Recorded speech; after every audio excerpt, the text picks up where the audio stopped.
Welcome to my Netflix haul part 2. I did one of these last year. I'll link it up here and down below if you want to see those recommendations. Now, I know a lot of you, if not all of you, if not most of you by now, have got a Netflix subscription. And yes, that sucker does take $15 every month out of your account. And yes, either you are the account owner and paying that loyally every month, or you are one of the leeches taking it off someone else's account. I've got a few leeches on my account as well, but anyway, we're sharing the love. With all this staying indoors for the better of everyone, it has been the perfect time to catch up on Netflix, whether you just roll over in the morning and start watching it while you brush your teeth, when you're eating food, or you just go directly from the bed to the couch and continue your Netflix. It has become a part of our daily life. And don't you hate the feeling of when you've got this delicious meal ready in your hands and you're scrolling and scrolling and scrolling, trying to find the perfect show to accompany your perfect meal and you just cannot find it? Doesn't it feel like a waste when you're hungry and you eat the food and there's nothing to watch? So hopefully one of these 14 recommendations that I have coming up for you guys will tickle your fancy and will be the show that you like. Starting off with one of the new Netflix originals from last year, it's called Raising Dion. So it is led by Alicia Wainwright, who played one of the werewolves in Mortal Instruments, and she has this son that is supernatural. So her husband, played by Michael B. Jordan, passed away and left behind a lot of mystery about his work and what he did with his life. So when her son starts displaying all these supernatural powers, she kind of digs into the past and tries to figure out how this links to her husband's death. So it's all about, trying to contain this very young boy of like primary school age with these newfound powers that he has, trying to navigate through her life as a single mother and trying to uncover this whole secret government operation that her husband was somehow a part of. So you have the superpower issues, but then you have the kind of everyday mum life child issues as well meshed together. So another new series that has been very popular in the past few months is Lock and Key, which has just got renewed for season 2. It is based on a collection of comics by Joe Hill and Gabriel Rodriguez. So after their father passes away, they kind of go back to the home that he grew up in, and they discover that this house is full of mysteries, and so is their family. Of course, it's set in a small town as always, and in the house, the youngest son starts to find these keys, hence Lock and Key, and every key comes with a special kind of magical power. For example, one key makes you transcend out of your body so you can become a ghost and kind of float around the area. Another key unlocks the door to anywhere you want to go to in the world. So as you can imagine, these keys landing in the wrong hands is a very big problem. And of course there is a devil demon in the form of a beautiful ethereal lady. Her name is Dodge and she lives in the bottom of the well, and she just wants to kind of accumulate all these keys. So she's tricking the kid into finding them for her and giving it to her, and she's actually really quite evil and scary. So yes, I wouldn't recommend this to really young viewers, even though it seems like a child-friendly show. It kind of gets scary. There's a little jump scare here or there. But here's a show if you have a lot of time on your hands and that I actually need to catch up on. It is Shameless. There are 10 seasons, so binge away. So there is a UK version, but I was watching the US version on Netflix, mainly because A, I love Emmy Rossum and she plays the eldest daughter Fiona. So the premise is Frank Glager. He is an alcoholic dad that kind of shows up and leaves and is just not very fatherly and has a lot of children, of which the mothers are not there either. So Fiona steps in and takes the motherly role, and this family is just really like kind of bootleg. Everything is done in a creative way, and you just watch the kids grow up trying to find their own way, and every now and again the dad will come back in, throw everything into the air and mess everything up again. So it's comedy, but it's more dark comedy based on family, coming of age, and everyone kind of finding their way, and obviously the dad continuously coming back and disappointing them. A comedy! I got into this show, Working Moms, after I binged Schitt's Creek, and I realized, you know what, I like Canadian humor. I think I connect to it more. This one, it follows a group of mums who join this judgmental mummy group. So you have Kate, which is played by Catherine Reitman, who she's the creator, the executive producer, and the writer, and also the star of this show, which is crazy. And her husband in real life, Philip Stenberg, also plays her husband in the show. Can you imagine that?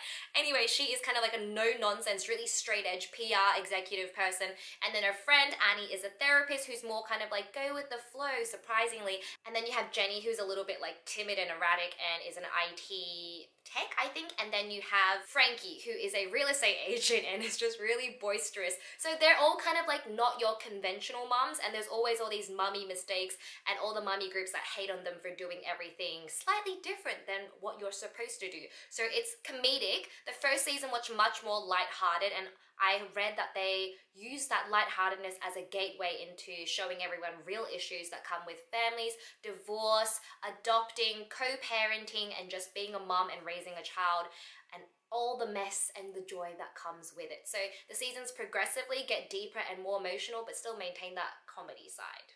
While we're on the trend of hilarious, powerful women, this is another show with 3 leading ladies. It's called Good Girls. The premise is these 3 ladies, all very, very good people, are struggling at home. So you have a mother whose husband is a cheating person and kind of wasted all their money, and they can't afford to pay the mortgage or pay for the kids and everything.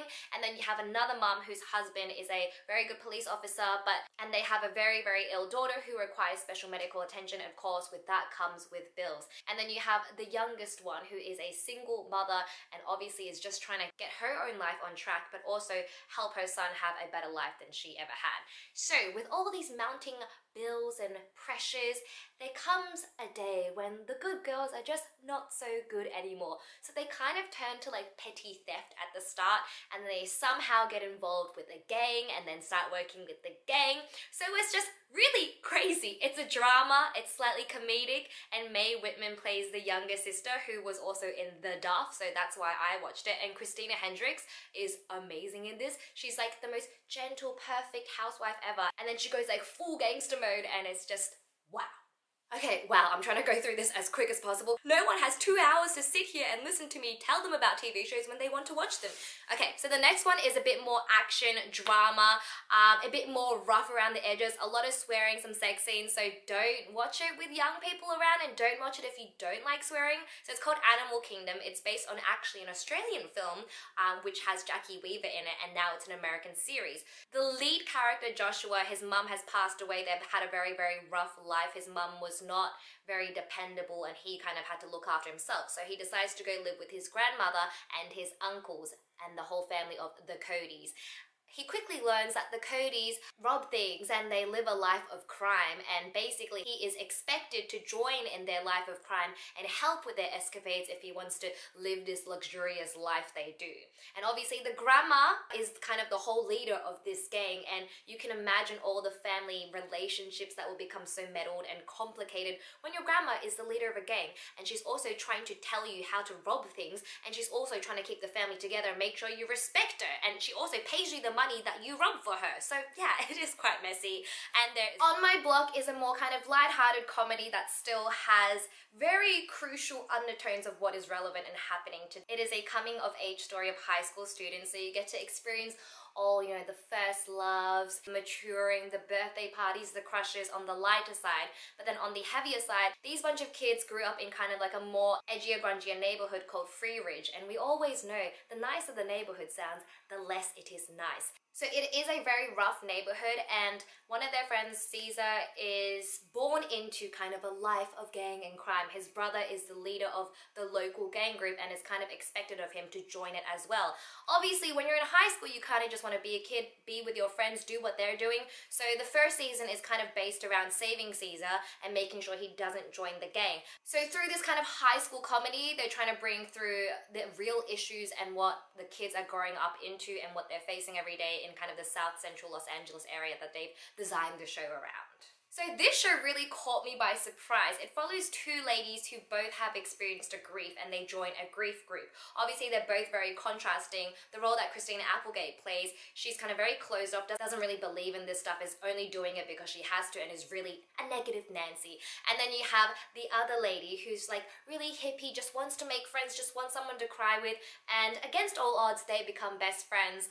But this whole time, one of the friends is kind of harboring this really dangerous secret that just implodes the entire series. And of course, you do find out about the secret really early on, so you're kind of just like nervous for her the whole time, because every time it almost gets discovered, you're like, ooh, ooh, And also the actor who plays Judy is Linda Cardellini, who played Velma in Scooby-Doo. So yes, I did watch the show because of her. So it's like a drama but with a bit of dark comedy that kind of explores like grief, death, the aftermath, recovery, and forgiveness as well, as you will see. Another series spawned from a comic, which was actually written and created by My Chemical Romance's lead singer Gerard Way, so talented, is Umbrella Academy. This is also being renewed for season 2 and it stars Ellen Page. We all love Ellen Page. Justin Min, which I'm sure a lot of you will find familiar because he's been in a lot of Wong Fu projects, so it was really exciting to see him in this series. And one of my most favorite actors, Robert Sheehan, he is just so full of personality. He's like this Irish actor who was in this UK series called Misfits, and he's just so boisterous and rude and aggravating and such a messy person, but he plays the character so well. And I have to point out the kid actor who plays number 5, Aidan Gallagher. He is like a 70-year-old trapped in a 15-year-old's body, and I was watching interviews of him and he's like that in real life as well. So when you watch the series, let me know. So anyway, on with the story. Basically, one day in 1989, 43 children were randomly given birth to, all from different mothers who weren't really expecting. So then this rich billionaire guy decides to adopt all these children because they were born in a phenomenon and train them to become kind of assassins and cultivate the powers that some of them possess. So over the years, a lot of the children kind of disbanded because of their different personalities, and the death of the billionaire father brings the remaining 6 back together. And obviously a lot of them haven't seen each other for a long time, so there are a lot of family dynamics and relationships that need to be healed and fixed, and they are trying to solve their father's murder, all with the impending gloom of an apocalyptic event that will end the world, just to add a sprinkle of pressure onto it. Now, a lot of you have probably watched this series. If you haven't, what are you doing? It is Jane the Virgin. I just want to point out that there are exactly 100 episodes and it's finished, and there's 5 seasons. So it's kind of like a telenovela-based series where there's a narrator, and the narrator is my probably most favorite part of the series. It's over-exaggerated, it's comedic, it's dramatic, it's funny, it's more on the light-hearted side, and it just follows Jane Villanueva, who has always grown up watching these dramatic Spanish telenovelas and wishes her life to be as romantic and as meaningful and eventful as that. And then one day she gets inseminated by her boss and her crush's sperm by accident. And yes, by the title, she is a virgin. She is strongly Catholic, so she shouldn't be pregnant. So the first seasons kind of follow with the ups and downs of that in a highly comedic way, but the season builds and builds and builds, and there's never a dull moment. And can I just say, season 5, I basically cried every single episode in the last season. The second last episode, they had like a special cast episode when everyone talked about their feelings about the show and their experience with the show, and then the last episode was just, it's one of those seasons that ended well. It gave us closure, and I'm happy with the way it ended. And you can rarely say that about a show that's been running for 5 seasons. This series has Drew Barrymore starring in it. Need I say more? It's called Santa Clarita Died, and there is a family, husband and wife, with their daughter, 2 real estate agents living kind of the perfect suburban California life. And then one day, Drew Barrymore turns into a zombie. So the husband, the ever-loving, doting husband, is trying to keep his wife alive by catering to her diet and her needs and sustaining her, all the while trying to figure out what this mysterious disease that she has is, how she got it, and what their future is going to look like. So it is an over-the-top, campy kind of comedy, dark comedy thing, and it's just hilarious the things they have to do to keep her alive.